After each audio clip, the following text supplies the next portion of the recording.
Hi, it's Paul from HobbyLink International. Don't forget, there's a subscribe button down there somewhere, there's a bell as well. That way you'll get notified of all the future videos from myself and Kenny. Today we're going to have a quick look through some of the pages of a new book from Luftfahrtverlag-Start. This one is their first foray into First World War subjects. This one is all about Jasta 14.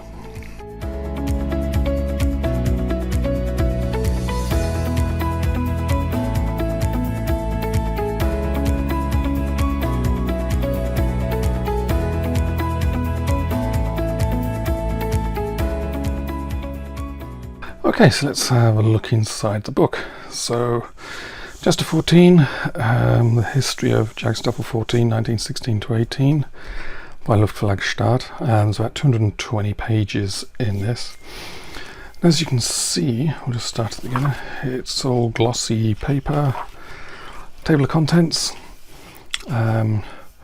Basically starts off with the time before, sort of the unit that went on to form Jasta 14, 1916, 1917, a bit of information about one of the leaders, Rudolf Berthold. 1917, another one of their commanding officers. 1918, epilogue, and then appendices of various details.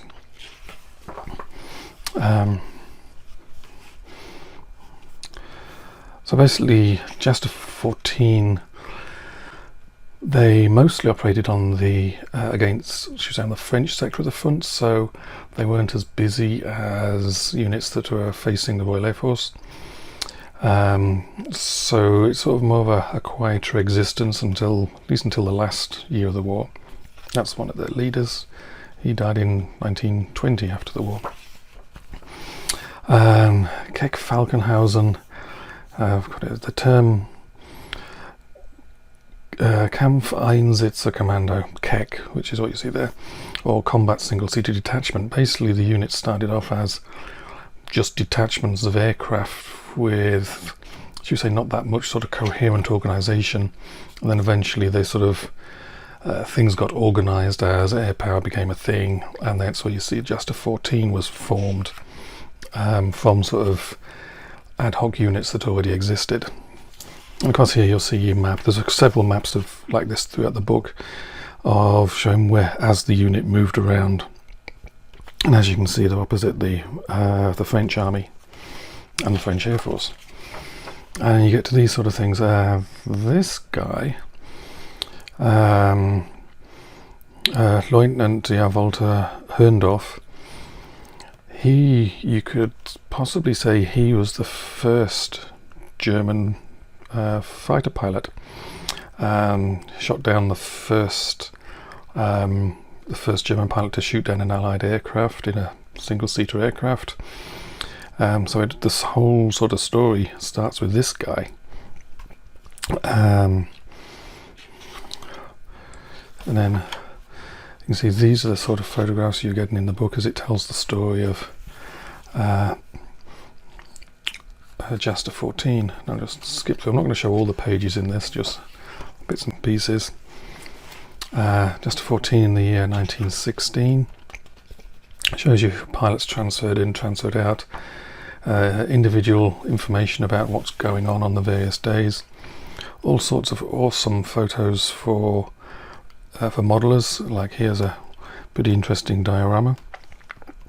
Looks like there's a tarpaulin over the engine of the Fokker D1. But obviously the wings are folded back and it's hooked up to a truck.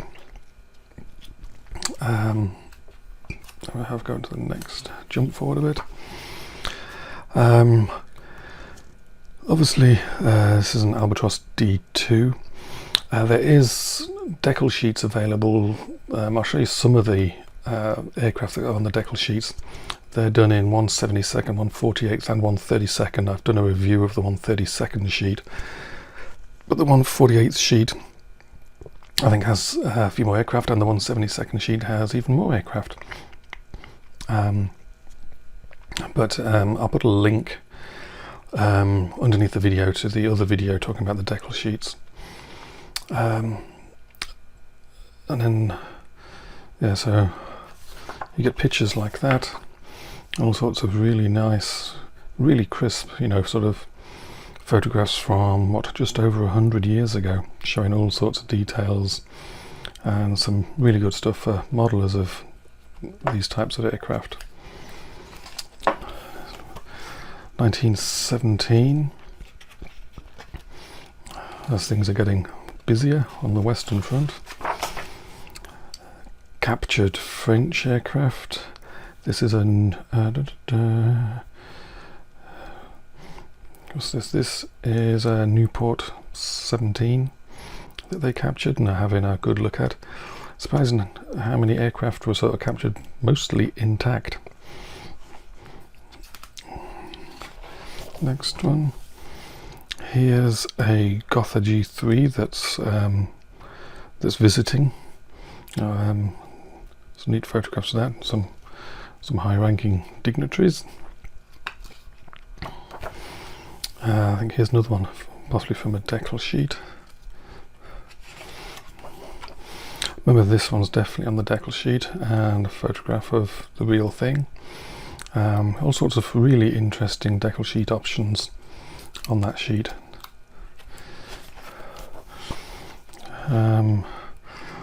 There's a couple more that are covered, and you can see the real aircraft here and over here on this other page. Actually a portrait of somebody, of the Kaiser, that somebody drew on an aircraft. All the time telling stories of individual combats, the stories of the unit, as well as the individual pilots. Here's the story basically of Rudolf Berthold. He was the commander of Jasta 14 for quite a while, and it goes through his story. He ended up with 44 victories by the end of the war, and it's interesting to see exactly how he got to be where he was. If you notice, the text is in, as usual for these books from this publisher, it's in German and English. English is absolutely perfect. I think it's translated by another guy in Canada, actually. Going through, here they are. Apparently a bit the worse for wear at a social function. And I think this is his grave. He died in 1920. The Nazi Party tried to make a big deal out of it in their period, but the eagle at the top there, it still exists today. Okay, let's skip along a little bit more. That's purple Albatross D5, and in the photographs it goes through lots of details of the aircraft, like in the early Albatrosses, the radiator position it could be on the side of the engine as well. It wandered around a bit, and the wings, there was radiators up there sometimes, and it's explaining all the little tiny differences on the aircraft that you wouldn't notice unless you knew exactly what you were looking for. Lots of crashed aircraft as well, because that seems to be what aircraft just did on their own at some times. Interesting paint scheme, and then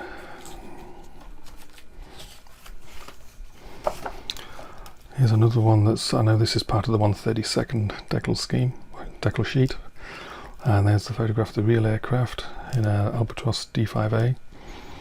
Then there's the same aircraft again, obviously not quite as serviceable at the moment. Okay, more interesting paint schemes. Basically for Jasta 14, see the black and white stripe? That was their sort of signature colour scheme. Now we're getting on to the triplanes, the DR1s. I think Jasta 14 was the only unit to be solely equipped with these. Every other unit that had them also had other aircraft as well. See the black and white stripe down the middle, so it's Jasta 14 aircraft. And another interesting decal option.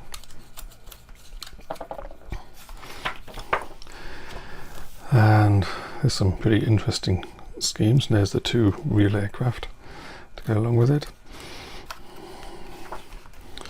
And let's see where we're at. That was the next one. I think this is a new airbase they just moved to. Here's another interesting diorama. I think since ICM makes something very similar to this car in 1/72nd scale, and this is just a Jasta 14 aircraft, Fokker DR1 minus the triplane part, just the fuselage. Okay. Another Fokker DR1. And it gives lots of details of these aircraft.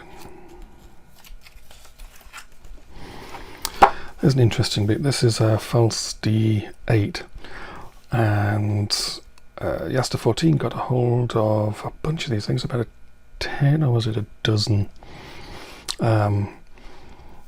Basically they were good aircraft apart from massive difficulties with the engines. So I think they were pulled, I think, returned to the manufacturer almost as soon as they were delivered, because they were so unserviceable. I think within days, I think they had 10, and within days 3 of them were unserviceable just from engine problems that couldn't be fixed at the unit level. And then the appendices, and there's airfields, staffing of the unit, all sorts of information about aircraft serial numbers, fighter pilots. There's lots and lots of details in the appendices as well. If you're into the First World War, then this is a book for you. Lots of details about an individual squadron. Lots of really good photographs, considering it's 100 odd years ago. Surprisingly good photographs actually. Lots of colour plates of the aircraft, and decal sheets to go along with these if you want to build some of these decal options. So as I said, the best place to buy this is direct from the publisher in Germany. The books arrive, I think this one, it was wrapped in cellophane, padded with styrofoam, inside a cardboard outer. Basically, I'm in Canada, they ship from Germany, and everything's always arrived in impeccable condition. So I say it's a many thanks to Jasta 14 for sending it along for us to look at, and there's a link underneath the video of more information, and also a direct link to where to buy it from.